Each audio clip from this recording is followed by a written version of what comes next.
Let's review properties of exponents.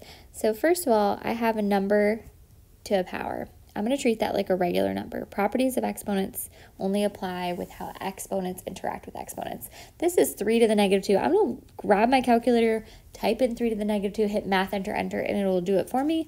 Or I can just remember negative exponents belong in the denominator. 1 divided by 3 squared, well, 3 squared is 9.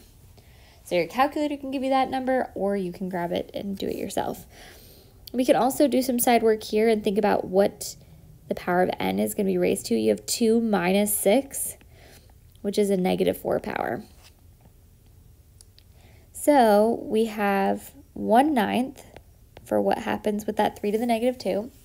And then what's inside here is really n to the negative 4 being raised to the negative 2. We can combine n squared divided by n to the 6 is n to the negative 4, and we're going to raise it to the negative 2, and a power to a power means we're going to multiply them. Negative 4 times negative 2 is going to give us n to the 8th, so I'm going to have n to the 8th on top over 9.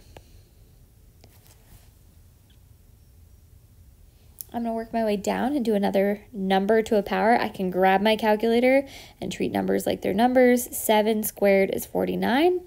But then I have to think about power to a power. I'm going to treat powers using the properties of exponents. A power to a power means multiplication. I have c to the negative 8. So I get 49 as the number, and c to the negative 8 belongs in the denominator as c to the 8th. Lastly, I'm going to look at these powers here. I have a power to a power, which means I'm going to multiply them again. I have 1/5 times 2/3. I can multiply straight across, or I can grab my calculator and plug in. It does not matter. 1 times 2 is 2. 5 times 3 is 15. So I get k to the 2 over 15. Or grab your calculator. What is 1/5 times 2/3? Math, enter, enter. So we just did all of those numbers and powers to a power on the left side. We want to treat numbers like we're numbers on the right side as well. So I can think about, first of all, what is 8/12? Going to be doing some side work. I'm going to hit 8/12 on my calculator and hit math, enter, enter. Make sure I can't reduce that, which I can. It's 2/3. Then I'm going to think about the x's. Division means subtraction. So I'll have x to the 12 minus 4, so I have 2/3 as part of my final answer. 12 minus 4 is going to be x to the 8th, which means x is going to be in the top to the 8th power. Negative exponents go in the bottom.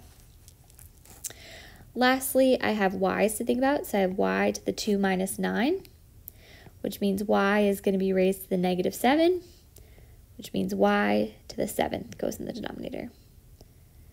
Move the location, you get to change the sign. So y to the positive 7 is how we're going to move that negative 7th power.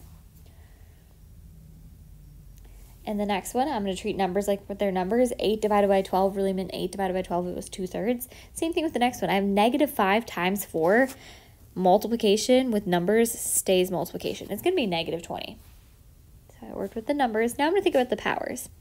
So I'm going to go off to the side and think about a power times a power means that they're going to be added. So we have negative 2 plus 0, which means we're going to get a to the negative 2. So it's going to be in the denominator as a squared. And then I have b to the 5 plus negative 2. 5 minus 2 is going to be b to the 3rd, which means it goes in the top. Negative exponents move to the denominator, positive ones stay in the top. Negative numbers are regular numbers. Negative 20 is always negative 20. Negative 4 times 5 is going to be negative 20. No matter how you spin it, it doesn't go in the denominator. So negative 5 times 4 is going to stay 20. Don't move it just because it's a negative number. Negative powers move. Lastly, we have our root here. It is always power over root, so power is 10. If it's a square root, it's the second root. So 10 divided by 2, this one's x to the 5th. There is a quick few examples of all of our exponent rules.